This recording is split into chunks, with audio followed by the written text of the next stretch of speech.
This is the Battle at Kruger page that we are going to watch a video, and then we're going to analyze all of the organism interactions that happen within this video. This is actual video footage recorded by some English tourists that went on an African safari to see all of the organisms out in the wild. And you'll hear their talking in the background. They actually videoed this encounter. Kruger is the name of the watering hole. There's not a lot of rainfall on the African savanna or grasslands area, and so it's very dry. And a lot of organisms have to have travel distances to get water, so a lot of them end up at this same watering hole. And so as we watch the video, we're actually going to analyze and record everything that you see in the video as either an abiotic factor or a biotic factor. Just to review, abiotic means non-living, never was living, and biotic is living or once was living, like a dead tree branch. That'd be biotic, even though it's not living right now, it once was living. We're also going to look at behavioral adaptations and physical adaptations of these main organisms. And there's three main organisms. There's like team crocodile, team water buffalo, and team lion. So a behavioral adaptation is something that the organism does, or it's something they do. A physical adaptation is a part of their body, like teeth or something, that helps them to survive. So as I play the video, you're going to write down everything that you see, and I'll kind of talk over a little bit of the video.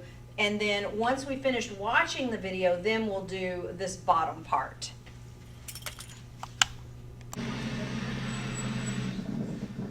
So here we have the water buffalo and the lions. What you hear are the tourists in their Jeep.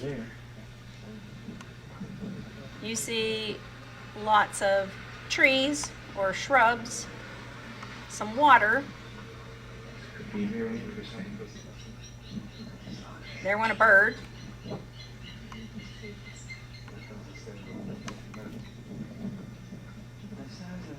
That is a huge buffalo. It's a huge buffalo. I'm going to pause it for a second so that you can observe some of the physical adaptations of the water buffalo. Things like horns. They have really hard hooves. Things like that.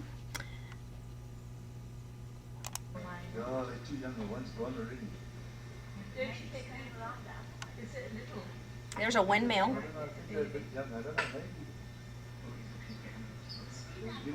They're crouching. Now I've got it paused here so that you can make some observations about the physical characteristics or physical adaptations of lions. You'll notice it's very difficult to see them. That's because their coat is the same color as the environment that they're in. We call that camouflage. Most of the time we think of camouflage as being something that prey is hiding from predators, but here the predators are actually able to hide from their prey because they are camouflaged.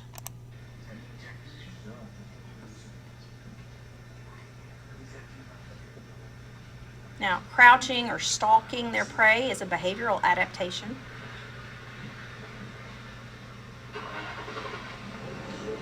There you hear the Jeep.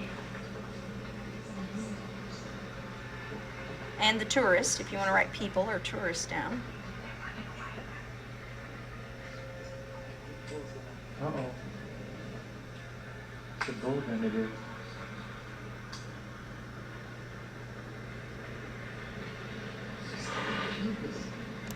Now, you'll notice that the bull is leading. He's in front of the mama and the calf.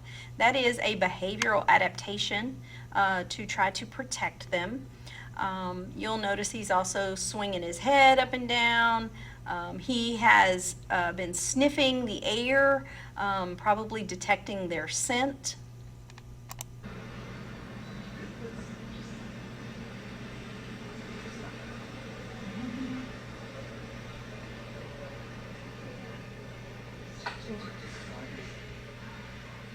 Oh my God. The lions hunt as a pack. That's a behavioral adaptation. They split off the weakest or most vulnerable, the calf, even though the bigger ones would have fed them more. This is easier to catch. There goes a bird. One of them has the calf around the trachea.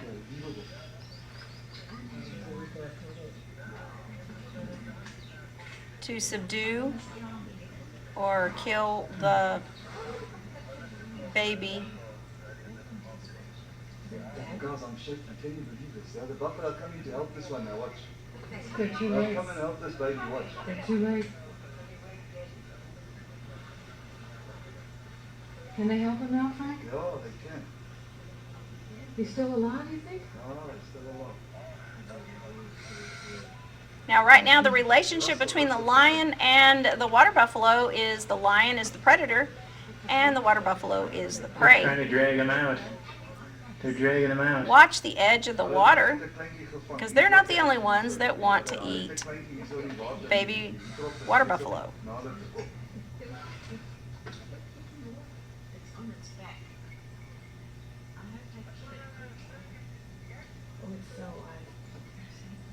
Oh, there's a crocodile in the water. That's why they were trying to get it out, because they don't want to share their food. There's a crocodile there too. Ja, there's a crocodile. Look, crocodile looking cranky. Crocodile. Check through the barn. The croc's trying to grab the baby. Yes. Now, I'm going to pause it right here. So the relationship between the lions and the crocodile at this point is that they are competing for food. They both want to eat the same thing. That's competition for resources. That would be their relationship. Also, go ahead and add in any physical or behavioral adaptations that you know of about the crocodile. Things like sharp teeth or where their eyes are located. So they usually hang out underneath the water waiting for things to come get a drink. The lions are hanging around by this watering hole, kind of like DoorDash. Their food's getting delivered because everything needs water. So they just wait for things to come up to them and then they try to attack them. Look at this. The crocodile's taking that baby away. Oh my God. They're two crocodiles. They're going to lose it. Oh my God. They're going to fight over it. Some shit. Oh my God. Now, splashing with their tail, that's a behavior to try to get the lions to let go, but it didn't work. Lions have won. Oh, the lions have won. So notice the baby is not moving, not making a bunch of noise. That behavior of acting dead is keeping his trachea or his windpipe from being ripped out But I think they're too late. because he's still actually alive. Here comes Team Water Buffalo to the rescue.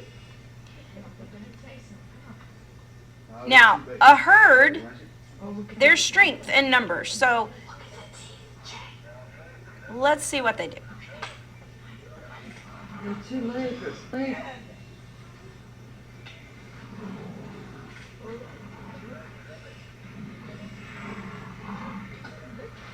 If you guys, you cannot believe what's going on here. There's a big terrier between lions, crocodiles, and buffaloes.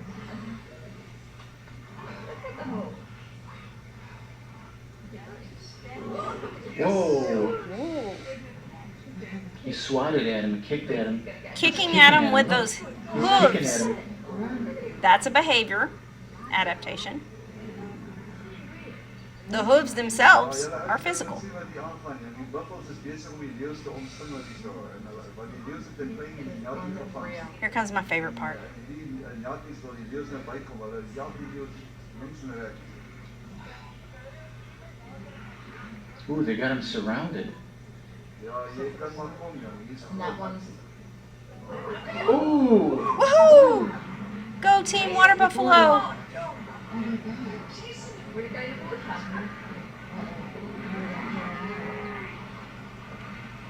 So they're dividing them off of the calf.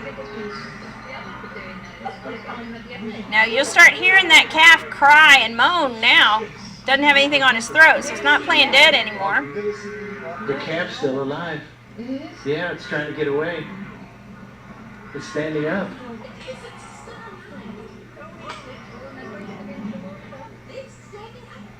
Now, buffalo have really thick skin, so it's hard for those teeth and claws to penetrate all the way through the skin.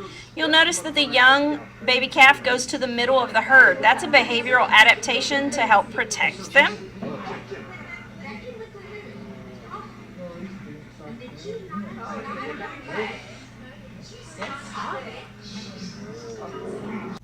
Okay, now pause the video so that you can fill in all of the abiotic factors, all of the biotic factors, behavioral adaptations, and physical adaptations. If you have any blanks, you shouldn't have more than one here at the bottom. All right, so let's go ahead and check to see what you have compared to what I have on the list. Yours doesn't have to be exactly the same, but you should have the abiotic factors. Maybe you heard the wind, or you have air that says O2, CO2, water, rocks, the Jeep or the automobile, a windmill, sunlight, dirt, soil or sand, anything like that. The biotic factors, you could have had grass, trees, shrubs, water buffalo, lions, and crocodiles, of course. You also saw some birds. We heard the tourist. Some folks earlier in one of the classes said, oh, I saw insects jumping when the lions were moving. I didn't really see that, but if you did, you could have insects there. We could infer or think that water probably has some fish in it, but we didn't actually see them. We know that crocodiles and lions too probably have some bacteria on their teeth, but we can't see that. But if you put that, that's fine. All of those are biotic. Now, the behavioral adaptations, all of these things are things that they do to help them survive. Physical adaptations, these are all parts of their body that help them to survive. Now, we're actually going to take the information from this column, this biotic factors column, and we're going to fill in the next table.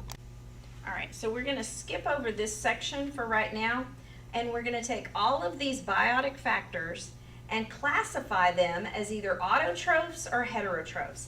Now, we know that the word autotroph means that it makes its own food. When you were in 5th grade, you called that a producer. It's the same thing, it's just a different vocabulary word. Heterotroph means something that can't make its own food by photosynthesis. It's a consumer. It has to eat other organisms. So if you'll add those, that'll kind of help you remember. Autotroph and heterotroph are 8th grade level words. So all of these things, like grass, for example, would it go under autotroph or heterotroph? Water buffalo, autotroph or heterotroph? All of these words you're going to put in one of these two columns. You will not have something in every line for the autotrophs. You should have something on every line for the heterotrophs. Go ahead and fill that out. Now, then we're going to take all of the things that you had under heterotroph, and you're going to classify the heterotrophs as either carnivores, meaning they eat only meat. Meat could mean insects or fish or whatever. Omnivores means they eat plants and animals, and herbivores means they only eat plants. So you're going to take these and you're going to decide which one they go into. Go ahead and do that. And then finally at the bottom it says label these heterotrophs that were shown to be predators by putting in parentheses predators, or if they were shown to be the prey, beside them write prey.